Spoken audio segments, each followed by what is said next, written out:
नमस्कार, जनतंत्र टीवी देख रहे हैं आप। मैं हूं आपके साथ कोमल गंगवार। शुरुआत करेंगे कश्मीर डायरी की। तो रक्षा मंत्री राजनाथ सिंह 2 दिवसीय जम्मू कश्मीर दौरे पर हैं, जहां आज उन्होंने पहलगाम में Jawahar institute of mountaineering and winter sports में बोल्डर क्लाइंबिंग वॉल और हिमालयन म्यूजियम का उद्घाटन किया है।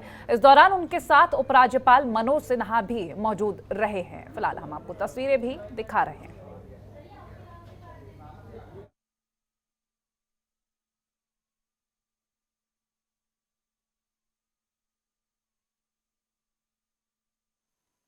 मुझे बताया गया है कि यह इंस्टीट्यूट हमारे देश में माउंटेनियरिंग एंड विंटर स्पोर्ट्स के क्षेत्र में एक यंगेस्ट इंस्टीट्यूट है।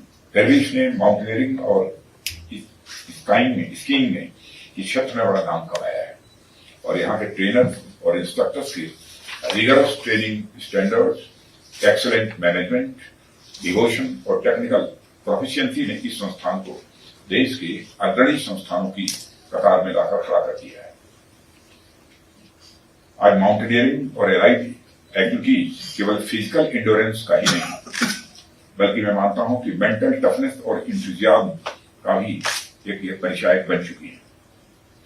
किसी समय इन एक्टिविटीज में मेल डोमिनेंस देखा जाता था, पर अब वीमेन पार्टिसिपेंट्स की भी संख्या इतनी अच्छी मात्रा में यहां पर दिखाई देती है, ऐसा मुझे बतलाया गया है। इसके अलावा ऐसी खबरें भी मिलती हैं जिसमें हमारे दिव्यांग भाई बहन भी उतनी ही कुशलता से पर्वतारोहण का अपना अभियान ये पूरा करते हैं। लगभग हर जिले में हमारे बल में 31 खेलो इंडिया सेंटर्स पूरे हो गए हैं, 9 साल पूरे हो जाएंगे। 800 प्रोजेक्ट्स हमारी स्पोर्ट्स से रिलेटेड इस वित्तीय वर्ष में हम पूरी कर देंगे। पिछले वर्ष जो राष्ट्रीय स्तर पर प्रतियोगिता हुई थी उसमें हम 26वें स्थान पर, इस साल हमने 10 अंकों की छलांग लगाकर 16वें स्थान पर पहुंचे हैं और मैं उम्मीद करता हूं कि अगले साल निश्चित रूप से 10 के अंदर होंगे। पिछले कुछ वर्षों में कई सारी उपलब्धियां जो 2.5 वर्षों में भारत सरकार के सहयोग से जम्मू कश्मीर में प्राप्त। सीधा ले चलते जम्मू, जहां रक्षा मंत्री राजनाथ सिंह क्या कुछ कह रहे हैं, सुनवाते हैं आपको। इलाके के लिए देखा था, मैं महाराजा गुलाब सिंह जी की बात कर रहा हूं, जिन्होंने इस इलाके के लिए जो सपना देखा था उसे सच करने के लिए समाज के हर वर्ग को आना होगा। और यदि हम यह संकल्प लेते हैं तो यही मैं समझता हूं कि महाराजा गुलाब सिंह जी के प्रति यह हमारी एक सच्ची श्रद्धांजलि होगी।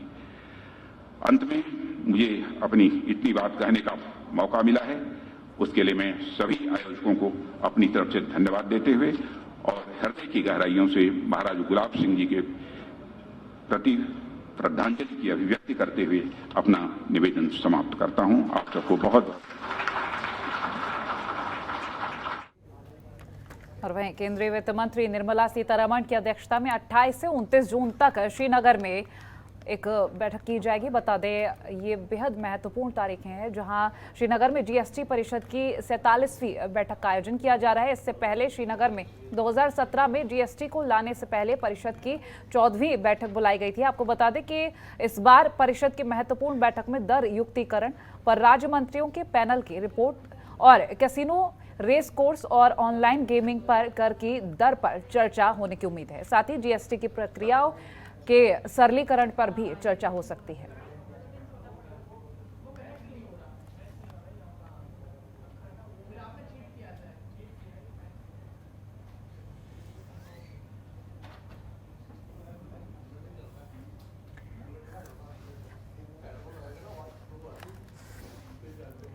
तो श्रीनगर में जीएसटी परिषद की 2 दिवसीय बैठक है।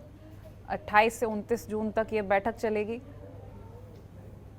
वित्त मंत्री निर्मला सीतारमण की अध्यक्षता में यह बैठक होने जा रही है।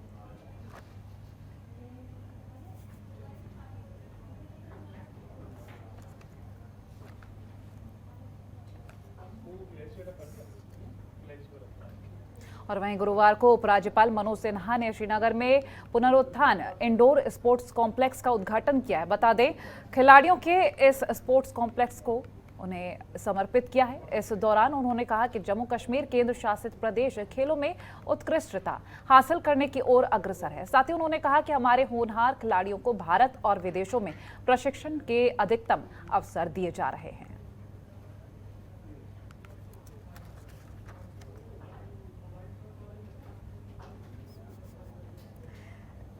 तो खिलाड़ियों को अधिकतम अवसर मिल रहे हैं, उनका कहना। श्रीनगर में स्पोर्ट्स कॉम्प्लेक्स का उद्घाटन किया उस वक्त की हम आपको तस्वीरें भी दिखा रहे हैं। उपराज्यपाल मनोज सिन्हा ने ये उद्घाटन किया है।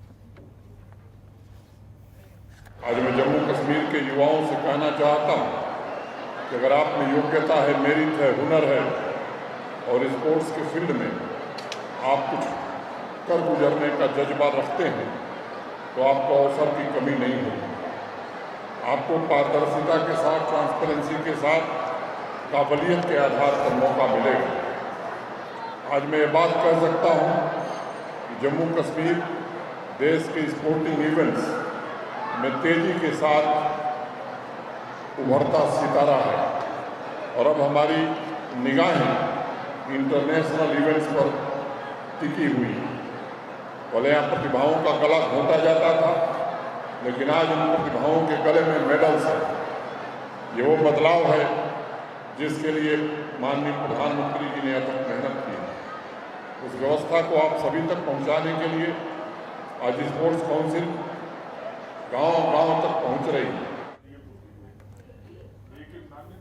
और अग्निपथ योजना को लेकर देश भर में बवाल मचा हुआ है। जम्मू में युवाओं में आक्रोश देखने को मिल रहा है। बड़ी संख्या में युवा कुंजवानी चौक पर इकट्ठा हुए और मोदी सरकार के खिलाफ जमकर नारेबाजी की है।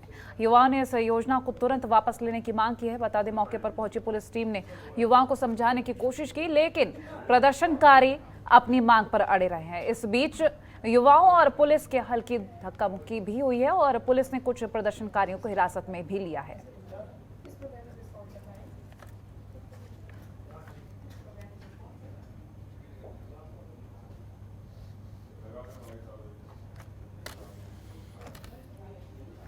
तो लगातार देश भर से ऐसी तस्वीरें सामने आ रही हैं जहां अग्निपथ योजना को लेकर युवा लगातार प्रदर्शन कर रहे हैं। फिलहाल यहां पर पुलिस और युवाओं के बीच झड़प हुई है, वो कुछ तस्वीरें भी हम आपको दिखा रहे हैं। कुछ युवाओं को हिरासत में भी लिया गया है। कुंजवानी में पुलिस और युवाओं के बीच ये धक्का मुक्की हुई थी।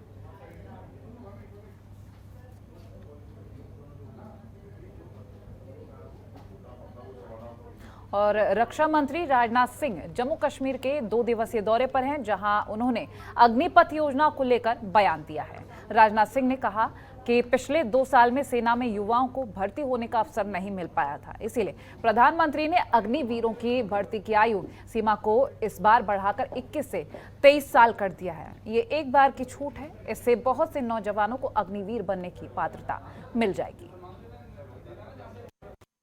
केंद्र सरकार द्वारा घोषित की गई अग्निपथ योजना भारत के नौजवानों को देश की रक्षा व्यवस्था से जुड़ने और देश की सेवा करने का एक सुनहरा अवसर देता है।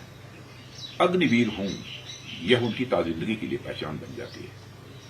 पिछले 2 साल से सेना में भर्ती की प्रक्रिया न होने के कारण बहुत से नौजवानों को सेना में भर्ती होने का अवसर नहीं मिला। सच्चाई है। इसलिए युवाओं के भविष्य को ध्यान में रखते हुए और उनके प्रति संवेदनशीलता दिखाते हुए प्रधानमंत्री जी के अनुमोदन पर सरकार ने फैसला किया है कि अग्निवीरों की भर्ती की आयु सीमा को इस बार बढ़ाकर 21 से 23 वर्ष कर दिया जाए। यह वन टाइम रिलैक्सेशन दिया गया है। इससे बहुत सारे नौजवानों को अग्निवीर बनने की पात्रता स्वतः मिल जाएगी। और मैं यह भी कहना चाहता हूं कि भर्ती प्रक्रिया कुछ ही दिनों में प्रारंभ होने जा रही है। मैं सभी नौजवानों से अपील करता हूं कि सेना में भर्ती होने की वो तैयारी करें और इसका पूरा लाभ उठाएं।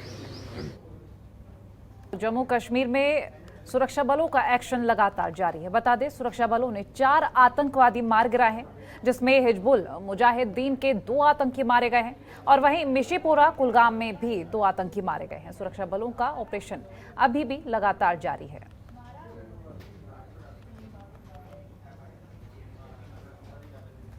सबसे पहले हम लोग को कुलगांव वाला इनकाउंटर की बात करना चाहिए कि ये बहुत अहम इनकाउंटर है, क्योंकि जैसा हम सब जानते हैं कि 31 मई को पिछले महीना जब हमारे टीचर जर्नी वाला सिस्टर है उस पर एकाधिना हमला हुआ था, स्कूल में हुआ था, जो कि यहाँ पर सिर्फ बच्चों पढ़ाने जाती थी पूरा।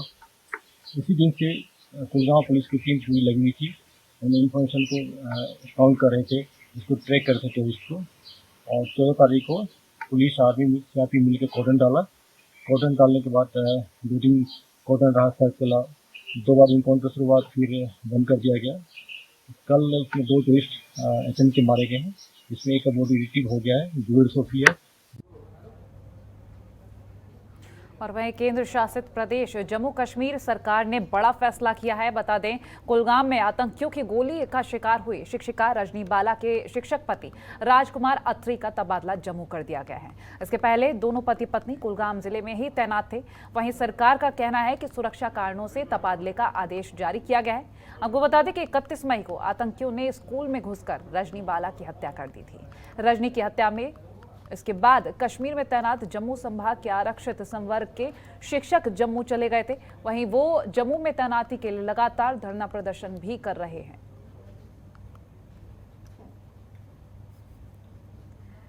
तो जम्मू कश्मीर सरकार का ये बड़ा फैसला, शिक्षिका रजनी बाला के पति का ट्रांसफर किया गया है, कुलगाम जिले से जम्मू तबादला कर दिया गया है उनका।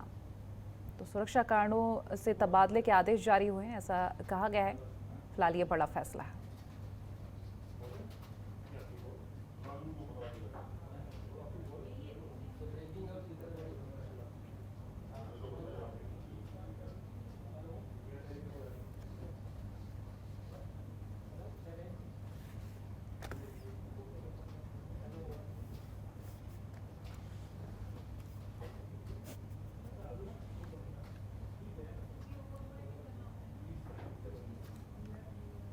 और वहीं जम्मू कश्मीर में पुलिस नशे के खिलाफ लगातार कार्रवाई कर रही है। इसी कड़ी में पुलिस ने जम्मू कश्मीर के 3 जिलों जम्मू, उधमपुर और पुंछ से 70 किलो पोस्त और हेरोइन जब्त की है। साथ ही पुलिस ने ताबड़तोड़ कार्रवाई में 5 तस्करों को भी गिरफ्तार कर लिया है। बता दें, नशे की तस्करी के खिलाफ ये एक कड़ा संदेश दिया है।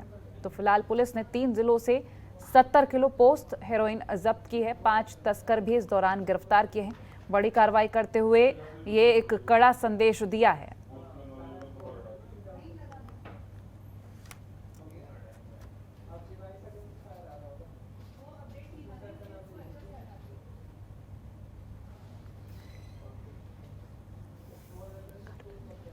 तो 3 जिलों से 70 किलो पोस्त और हेरोइन बरामद की गई है। कार्रवाई में 5 तस्करों को भी गिरफ्तार किया है। जम्मू कश्मीर पुलिस को ये बड़ी सफलता हाथ लगी है।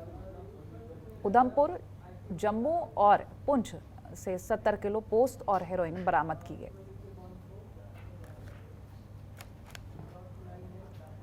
और उत्तरी कमान मुख्यालय में कमान के 51वें स्थापना दिवस के मौके पर chief of staff lieutenant general NS Raja Subramani, AVSM, SM, VSM ने उत्तरी कमान के बहादुर सैनिकों को श्रद्धांजलि दी है। इस दौरान कारगिल नायकों को श्रद्धांजलि देने के लिए कारगिल विजय फ्लेम रन को हरी झंडी दिखाकर रवाना किया गया।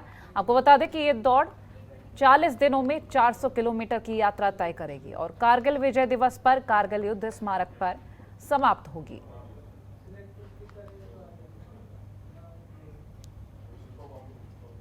तो 40 दिनों में 400 किलोमीटर की यात्रा तय करेंगे और कारगिल विजय दिवस पर युद्ध स्मारक पर यह यात्रा खत्म होगी। उत्तरी कमान का 51वां स्थापना दिवस। उत्तरी कमान के शहीदों को इस दौरान बता दें श्रद्धांजलि दी गई है। कारगिल विजय फ्लेम रन को रवाना कर दिया गया है। 40 दिनों में 400 किलोमीटर की यात्रा तय करेगी।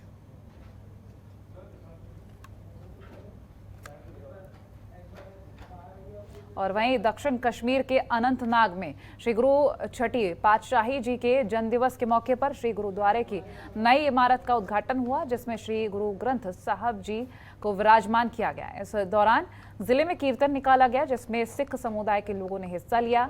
वहीं इस कीर्तन में मुस्लिम समुदाय के लोगों ने कीर्तन में हिस्सा लेकर लोगों के पानी, शरबत और ड्राई फ्रूट का इंतजाम किया और इस पर सिख लोगों ने मुसलमान भाइयों का आभार भी जताया है।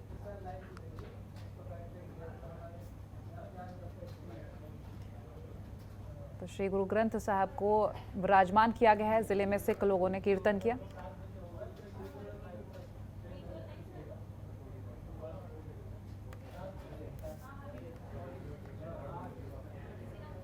बता दें, श्री गुरुद्वारे में ये विराजमान कराए गए श्री गुरु ग्रंथ साहब को जिले में सिख लोगों ने कीर्तन किए हैं और मुस्लिम समुदाय से भी भारी समर्थन मिला है।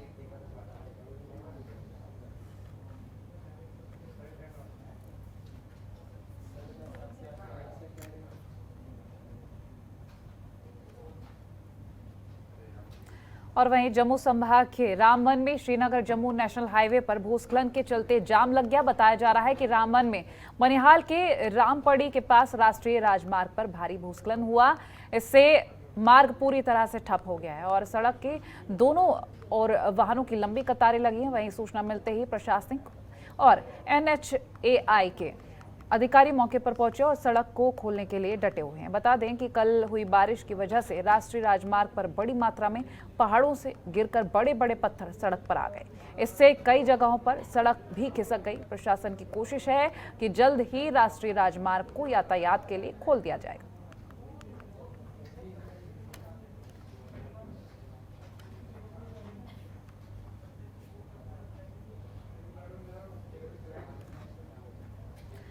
और जम्मू कश्मीर से इस वक्त की बड़ी खबर, कठुआ में एक टाटा सुमो खाई में जा गिरी। हादसे में 3 की मौत हुई है, 6 जख्मी बताए जा रहे हैं। बता दें मौके पर राहत बचाव कार्य लगातार जारी है। इस वक्त की बड़ी और अहम जानकारी आपसे साझा कर रहे हैं। कठुआ में एक टाटा सुमो खाई में जा गिरी।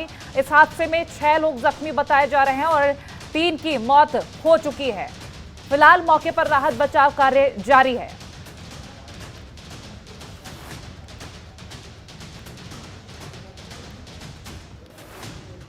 और ये घटनास्थल की तस्वीरें भी आपको दिखा रहे हैं। जम्मू कश्मीर से इस वक्त की बड़ी खबर, कठुआ में टाटा सुमो खाई में जा गिरी है। 3 की मौत और 6 लोग घायल हुए हैं। ये बड़ी और अहम जानकारी, फिलहाल घटनास्थल की ये तस्वीरें भी आपसे साझा कर रहे हैं।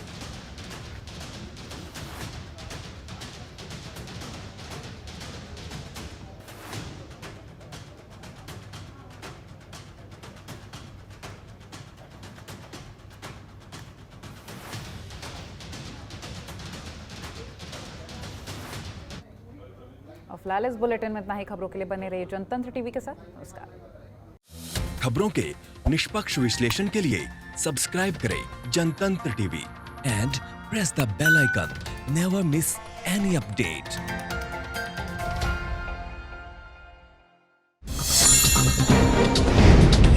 डाउनलोड कीजिए जनतंत्र टीवी ऐप को, जो कि अवेलेबल है गूगल प्ले और ऐप स्टोर पर। अधिक जानकारी के लिए अभी डाउनलोड करें।